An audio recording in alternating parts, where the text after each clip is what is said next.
बिस्मिल्लाहिर्रहमानिर्रहीम।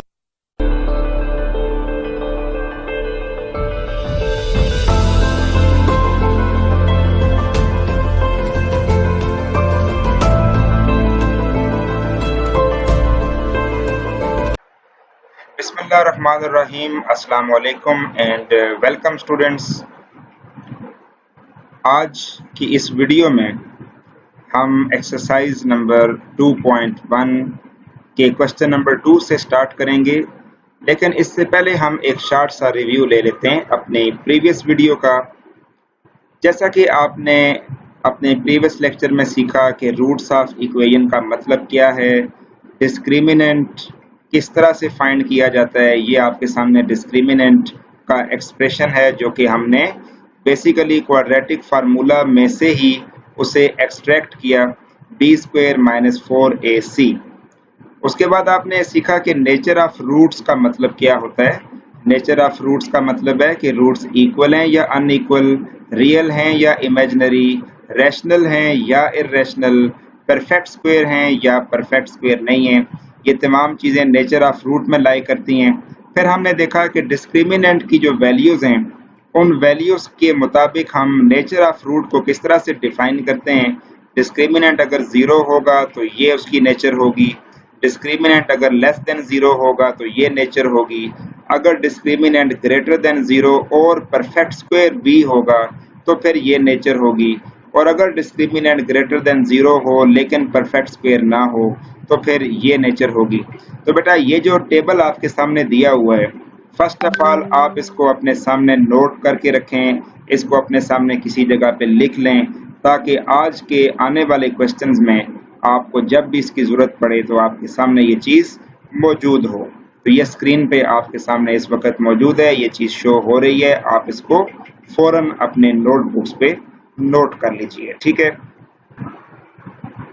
जी। तो स्टूडेंट्स अब हम ये देखते हैं कि आज का हमारा क्वेश्चन क्या है, उसकी स्टेटमेंट वर्डिंग क्या है।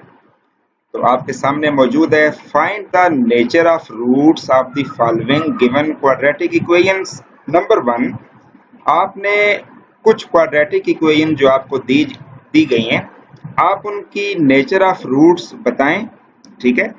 And verify the result by solving the equation. फिर आप उस इक्वेशन को बाकायदा सॉल्व करें और आपने जो गुज़िश्ता उसके रूट्स को डिफाइन किया है तो आप उनको चेक भी करें, उनको वेरीफाई भी करें कि क्या जो नेचर आपने बताई है क्या वाकई रूट्स उसी नेचर के इसके फाइंड हो रहे हैं या कोई और फाइंड हो रहे हैं, ठीक है। तो इसको हमने वेरीफाई भी करना है। तो यहाँ से आपको डिस्क्रिमिनेंट जो है उसके अफादियत का, उसके बेनिफिट का पता चल जाएगा कि हम डिस्क्रिमिनेंट को फाइंड आउट कैसे करते हैं, ठीक है। तो स्टूडेंट्स चलते हैं हम पहले पार्ट की तरफ। ये देखें आपके सामने x² - 23x + 120 = 0, ये आपको एक क्वाड्रेटिक इक्वेशन दी हुई है, ठीक है। याद रखें क्वाड्रेटिक इक्वेशन जब आपको दी हो, आप डिस्क्रिमिनेंट फाइंड करें तो उससे पहले ये ज़रूर कंफर्म कर लीजिए कि क्या क्वाड्रेटिक इक्वेशन स्टैंडर्ड फॉर्म में है या नहीं है। अगर नहीं है तो आप उसको स्टैंडर्ड फॉर्म में पहले लाएंगे और उसके बाद डिस्क्रिमिनेंट फाइंड होगा। सो अब हम ऐसे करेंगे कि a, b और c की वैल्यू उस इक्वेशन में से आउट करेंगे और डिस्क्रिमिनेंट का फार्मूला जो कि b² - 4ac है वो यूज़ करेंगे। b की वैल्यू -23 थी, इसका स्क्वायर लिया -4ac, a की वैल्यू 1 है, c की वैल्यू 120 है। 23 - 23 का स्क्वायर किया तो 529 आ गया। 4 और 120 को आपस में मल्टीप्लाई करेंगे तो 480 आएगा और 49, ये आपके पास डिस्क्रिमिनेंट की वैल्यू है। स्टूडेंट्स आप ज़रा थोड़ा फोकस कीजिएगा कि आपके पास जो डिस्क्रिमिनेंट है वो 49 आ रहा है, जो कि एक परफेक्ट स्क्वायर है, ग्रेटर देन 0 भी है और परफेक्ट स्क्वायर भी है। तो चलें अब हम ये देखते हैं कि हमने जो डिस्क्रिमिनेंट के लिए वैल्यू के लिए जो टेबल बनाया था वो यहाँ पे क्या कह रहा है। देखें जी, डिस्क्रिमिनेंट अगर ग्रेटर देन 0 हो और परफेक्ट स्क्वायर हो तो रूट्स होते हैं रियल, रैशनल और अनइक्वल। रियल, रैशनल और अनइक्वल रूट्स होते हैं, तो ये हम यहाँ पे इसकी नेचर डिफाइन कर देंगे जी। तो अब आप जरा चेक करें, हमने यहाँ पे लिखा roots are real, rational and unequal, तो हमने ये रूट्स की नेचर बता दी है। लेकिन जैसा कि क्वेश्चन में कहा गया था कि आप नेचर बताएं जरूर, लेकिन फिर आप अपने इस आंसर को खुद ही वेरीफाई भी करें। वेरीफाई कैसे होगा? जब हम इस इक्वेशन को सही मुकम्मल सॉल्व करेंगे, ठीक है, जैसे कि आप पिछले चैप्टर में सीख चुके हैं। अब आप इस इक्वेशन को सॉल्व आउट करें। ये देखिए हमने इसको क्वाड्रेटिक फार्मूले से सॉल्व किया है, ठीक है, बिल्कुल सिंपल सी बात है। तो एंड पे हमारे पास ये दो रूट्स आए हैं, एक 15 और एक 8। चलें जी, हमने इसकी नेचर क्या बताई थी? रियल, रैशनल और अनइक्वल। पहले रियल की बात कर लें, क्या आपके रूट्स रियल हैं? तो देखें जी 15 और 8 डेफिनेटली ये दोनों रियल नंबर्स ही हैं, इनके साथ अयोटा नहीं आ रहा, इसका मतलब है कि ये रियल हैं, ठीक है। तो हमारी पहली जो नेचर हमने डिफाइन की थी वो ट्रू साबित हुई है। उसके बाद रैशनल हैं, 15 और 8 अल्टीमेटली ये दोनों रैशनल नंबर्स ही हैं, ठीक है, तो इसलिए दूसरी नेचर भी हमारी ट्रू हो गई। एंड अनइक्वल यानी वो दोनों रूट्स डिफरेंट होंगे। तो देख लें आप, एक 15 है और एक 8 है, इसका मतलब यह है कि हमने जो रूट्स की नेचर बताई थी अकॉर्डिंग टू द टेबल, वही बिल्कुल सॉल्व करके भी सामने आ रही है। तो हम लिखेंगे evidently the roots are real, rational और अनइक्वल, यानी कि हमारी बात यहाँ पे मुकम्मल एविडेंसेस के साथ प्रूफ हो चुकी है, सच साबित हो चुकी है। स्टूडेंट्स, इसके बाद आप देखें कि हमारे पास एक और इक्वेशन है। इस इक्वेशन के बारे में भी हमने पहले नेचर बतानी है, और नेचर हम शुरू में डिस्क्रिमिनेंट को यूज करते हुए बताते हैं, फिर हम उसको वेरीफाई भी करते हैं। तो आप जरा देखें कि हम इसका डिस्क्रिमिनेंट फाइंड करते हैं। ए की वैल्यू 2 है, बी की वैल्यू 3 है और सी की वैल्यू 7 है, ठीक है। डिस्क्रिमिनेंट आप पुटिंग के बाद जब फाइंड करते हैं तो वो आता है -47। जी, डिस्क्रिमिनेंट -47 होने का मतलब ये हुआ कि डिस्क्रिमिनेंट 0 से लेस है, 0 से लेस। हर नेगेटिव नंबर 0 से छोटा होता है, ये आपको पता है। तो अब हम जरा टेबल पे जाके चेक करते हैं कि टेबल इस बारे में क्या कहता था। तो देखें जी, डिस्क्रिमिनेंट जब लेस देन 0 होता है तो रूट्स क्या होते हैं? इमेजिनरी होते हैं, यानी कि रूट्स के साथ अयोटा का साइन वाज़िया हो जाता है, ठीक है। तो हमने यहाँ पे इसकी नेचर लिख दी कि as discriminant is negative therefore the roots are imaginary and unequal, ठीक है। जारी बात है, इमेजिनरी अगर होंगे तो वो अनइक्वल भी होंगे। अब हम अपनी बात को वेरीफाई करते हैं कि वाकई इसके रूट्स इमेजिनरी हैं या नहीं हैं। ये बात हमें पता ऐसे चलेगी कि जब हम इस इक्वेशन को प्रॉपर सॉल्व करेंगे।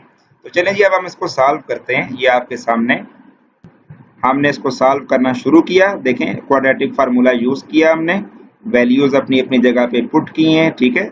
ये यहाँ तक हमने इसको सॉल्व किया। उसके बाद हम आगे देखते हैं जी। तो अब आप देखें कि x is equal to -3 plus minus under root of -47 is divided by 4। अब आप जरा गौर करें कि स्क्वायर रूट ऑफ -47, आप 9th क्लास पे इस बात को काफी डिटेल में डिस्कस कर चुके हैं कि जब कभी भी स्क्वायर रूट के नीचे नेगेटिव नंबर आ जाता है तो वो हमेशा इमेजिनरी नंबर ही होगा, ठीक है, वो हमेशा इमेजिनरी नंबर ही होता है। जैसा कि अमूमन 9 का स्क्वायर रूट हम 3 बोलते हैं, लेकिन अगर -9 का स्क्वायर रूट होगा तो वो 3 अयोटा होगा, ठीक है। तो ये बात हम डिस्कस कर चुके हैं। अगर आप इसको मजीद क्लियर करना चाहते हैं तो आप इस स्लाइड को गौर से देखें जी। तो स्टूडेंट्स, आपकी याददाश्त वापस लाने के लिए हम थोड़ा सा इसको यहाँ देख लेते हैं कि जो स्क्वायर रूट ऑफ -47 था, जो हमारे इस क्वेश्चन में ये आ रहा है, तो ये अयोटा की फॉर्म में किस तरह से कंसीडर किया जाता है, यानी आप इसको इमेजिनरी नंबर क्यों बोलते हैं। तो इसकी थोड़ी मैं वजाहत के लिए आपको यहाँ पे ये चीज़ दिखा रहा हूँ, ठीक है। अब आप ज़रा तवज्जो कीजिएगा। स्क्वायर रूट ऑफ -47 को आप 47 इंटू -1 भी लिख सकते हैं। फिर आप 47 का स्क्वायर रूट सेपरेट कर लेंगे और -1 का स्क्वायर रूट सेपरेट कर लेंगे। फिर आप -1 की जगह पे अयोटा स्क्वायर लगा देंगे, क्योंकि iota square is equal to -1 है, तो -1 की जगह वापस आप अयोटा स्क्वायर भी लगा सकते हैं। अब आप ये स्क्वायर और रूट जब काट देंगे तो आपके पास स्क्वायर रूट ऑफ 47 अयोटा आ जाएगा। तो आप देख सकते हैं कि ये चीज़ बेसिकली अयोटा की फॉर्म में लाई जा सकती है, यानी ये एक इमेजिनरी नंबर होता है। ठीक है, तो अब जब इमेजिनरी नंबर यहाँ पे आ गया है तो ये टोटल पूरा नंबर ही इमेजिनरी बन गया है, यानी कि x की जो दोनों वैल्यूज प्लस माइनस करके आएंगी उनके साथ अयोटा जरूर होगा। जब अयोटा होगा तो फिर वो इमेजिनरी कहलाएंगी। तो यहाँ से हमें ये बात पता चल गई कि रूट्स वाकया ही हमारे पास इसके इमेजिनरी हैं। चलें जी, एक पार्ट और कर लेते हैं। ये आपके सामने दिया हुआ है एक और क्वाड्रेटिक इक्वेशन। इस पार्ट में ए बी और सी की वैल्यू इसमें से निकालें, फिर डिस्क्रिमिनेंट निकालें। तो देखें डिस्क्रिमिनेंट आपके पास आ गया 0। अब आप जरा टेबल पे बैक जाएं। जब डिस्क्रिमिनेंट 0 आ जाए तो रूट्स क्या होते हैं? रियल, रैशनल और इक्वल, यानी कि एक जैसे रूट्स उसके आते हैं।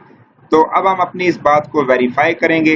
वेरीफाई करने के लिए इक्वेशन को सॉल्व करना पड़ेगा। तो देखें जी, आपने ये इक्वेशन सॉल्व की, क्वाड्रेटिक फार्मूला लगाया, ठीक है, तो आपके पास x की जो वैल्यू आ गई है इसमें से वो 3/4 आ गई है। ठीक है, x की वैल्यू 3/4 आने का मतलब ये है कि x की दोनों वैल्यू सेम है। मीन्स के जब आप 24 प्लस 0/32 करेंगे तब भी यही आएगा। जब आप 24 माइनस 0/32 करेंगे, सेपरेट बेशक आप लिख भी लें, तब भी यही चीज आएगी। यानी x की दोनों वैल्यू सेम ही होगी। तो जब दोनों वैल्यूज की सेम होगी तो उसका मतलब है कि इसके रूट्स क्या हैं? इक्वल हैं। ठीक है, तो यहाँ से हमें एविडेंस मिली कि हमने जो ये ऊपर रूट्स बताया, इसकी नेचर बताई थी, वो नेचर बिल्कुल सेम है। इसके अलावा रियल भी चेक कर लें, रियल ही हैं और रैशनल भी हैं, क्योंकि ओवर की फॉर्म में लिखे हुए हैं। इट्स मीन दैट कि तीनों इसकी जो नेचर्स हैं वो यहाँ पे फुलफिल हो रही हैं हमारी वेरिफिकेशन में। इसके बाद आप पार्ट नंबर 4 और मजीद जो पार्ट्स हैं इसके वो खुद से सॉल्व कर सकते हैं इसी पैटर्न पे। इसके साथ ही मैं आपसे इजाज़त चाहता हूँ। अपना ख्याल रखिएगा। फ़ी अमान अल्लाह।